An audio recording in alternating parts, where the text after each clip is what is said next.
Oh, hey. So do I look like a masochist? And before you say what you're thinking, I just want to let you know I beat Dragon Ball Z Sagas, and I sure feel like a masochist. Dragon Ball Z Sagas. What is there to say about this game? Like, literally, do I have to say something about this game?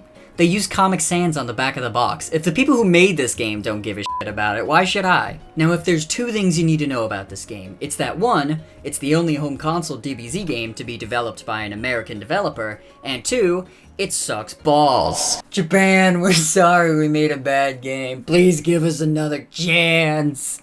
Sagas was developed by Avalanche Software, who notably went on to making 3 TAC games, just cause they could, I assume, making Disney Infinity, and being shut down because of Disney Infinity. Yep, that's about right. Avalanche was technically reopened by Warner Bros., but I consider that a new studio since much of its workforce had since moved on to Cast-R, which was a company set to make VR and AR glasses funded via Kickstarter.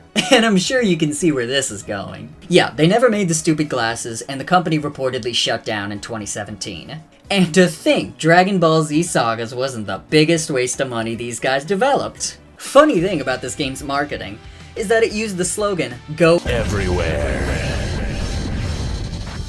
Which is funny, because it's a f***ing lie. I don't blame them for lying either. It's not like they could put the tagline as, "At least it's not Disney Infinity."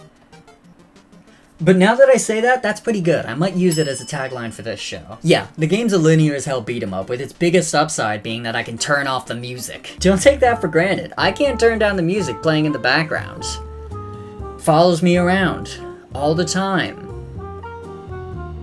It sucks. It follows Goku and like 4 others from Raditz to Cell. Which is weird, because other games around that time like Budokai 3 were able to do the full story to Boo. Oh, and speaking of the story, in between levels you get cutscenes that are just oozing with red and bad music, but mostly red. They must have taken some inspiration from the Virtual Boy. Which would actually explain a lot about this game. It does have a nice opening cutscene though. It's original animation, supervised by Masahiro Shimanuki, who was working on One Piece for about 5 years at this point, and boy does it show! Yeah.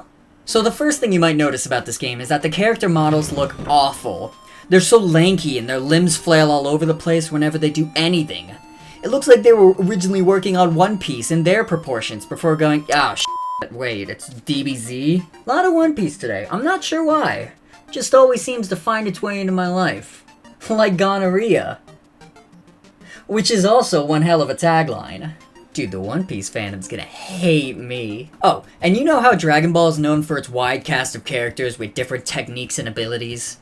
Well, I think something got lost in translation, because the playable cast looks more like this. That's 5. I know that might seem like a lot to people who aren't a fan of Dragon Ball, but just to let you know, that's not a lot of variety. F***ing 4 of them are Saiyans, and only Piccolo is different. And I use the word different lightly because they all play the same. Now you can play as more of the cast in Pendulum mode, but that requires beating the game, which I'm guessing a lot of people didn't do. Plus Pendulum mode makes all the enemies more difficult, so you could play as Broly and somehow get your ass kicked by Raditz! Any extra characters still play the same! It doesn't seem like that big of an issue, but it's important to have a variety of characters in a beat-em-up. It's not like you can choose which character you want to play, as in Streets of Rage. No, the developers really wanted you to play as the most important character in the story at each moment. But that forces each character to have to play the same, which gets rid of all their charms and uniquenesses. Every character punches the same, kicks the same, and uses the same combos. The only thing that changes is what they scream for their special move, and even then, it f***ing sucks, and now I understand why I'm in anger management!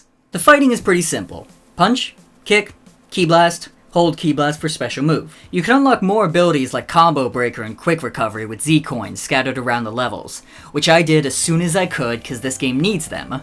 You can unlock combos too, which I didn't do cause the bosses in this game suck. They have way too much health and they take stupid long to beat. The best method I could think of was to charge up, shoot a special move at them, hope they don't block it, and rinse repeat.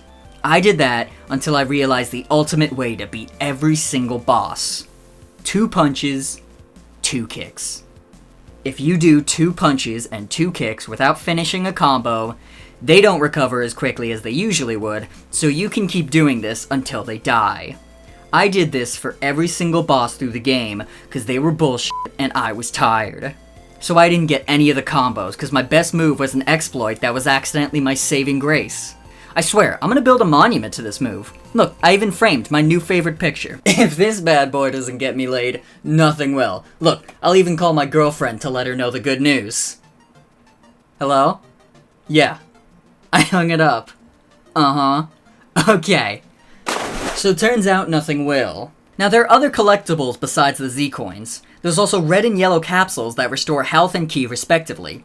Collecting 10 of them permanently increases health or ki, which is super good, and you'd think I would have collected all of them, but I didn't. You know why? 'Cause collecting all the collectibles sucks. Some of them are in bushes or rocks or cars with people in them that you just need to blow up. But some of them are in the air that you gotta fly to. Seems easy enough, just double tap the jump button and fly up. But what's this? I can only fly as high as I can jump, so it looks like I gotta go through the level without accidentally going into the boss area, find the tallest platform, and fly from there. Then backtrack all the way back to where I saw the things. This was so annoying, I just didn't bother collecting all the things that were too high. Not to mention that there are collectibles in the boss area. Mostly red capsules. So during a boss fight, you spend the first minute or two running around destroying rocks, all the while Android 17 keeps beating you. God damn it! Oh, and did I mention there are stages where you need to protect things? There was a boss fight with 19, and the entire time that I would be running around collecting capsules and punching him, Dr. Gero would be shooting Goku. I lost that one. There's also a stage where you have to protect Dende, but every time you get into a fight, Dende runs into the middle of battle and gets himself shot at. There's also levels where you need to protect Capsule Corp buildings, but I couldn't tell which Capsule Corp buildings I was supposed to protect. So I lost that one too. Missions like these happen so little, it's like the developers even knew that they sucked. But then why leave them in the first place? It's like they were thrown in for the sake of variety, without anyone thinking whether the variety was good to begin with. Like there's a level after the fight with Frieza that takes place on Yardrat, and it seems like a really cool idea. The developers get to flesh out a world that was barely covered in the show, while also not being restricted to what's supposed to happen in the show.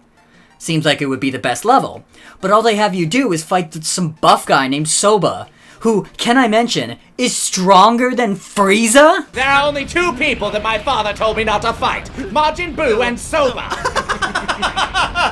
After the fight with Frieza, you gain the ability to go Super Saiyan, which actually sucks, but in its own special way. How it works is that you gain a meter, which fills up by punching dudes. When it fully fills up, you can go Super Saiyan, which increases your attack power, but the meter depletes quickly unless you punch more dudes. So far, it doesn't sound so bad. Until you get to the last boss fight with Cell, where you can only hurt him when you're Super Saiyan 2. And the only way to get to Super Saiyan 2 is to fully fill up your new meter while in Super Saiyan, while the meter depletes, and while Cell keeps interrupting your combos. I have no clue how they thought this would be possible without the exploit. I'm not even sure it is.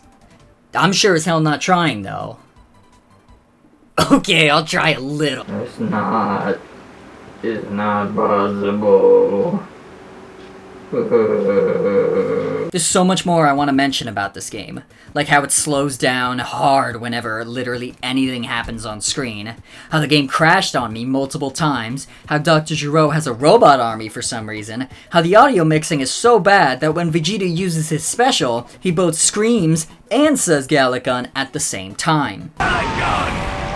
But there's only so much Sagas I can take in at a time. Is Dragon Ball Z Sagas a bad game? Yes, but I don't really blame the developers for it. During the hours that I spent playing, it was clear to me that they had some strict deadlines. I'm sure they did set out for it to be more open world and have tons of interactability. It's just a shame that this is the product that we ended up getting. But since Avalanche Software still exists, they could theoretically make it all up to us by making Dragon Ball GT Sagas. That way, if it's bad, they can just claim they were being faithful to the source material.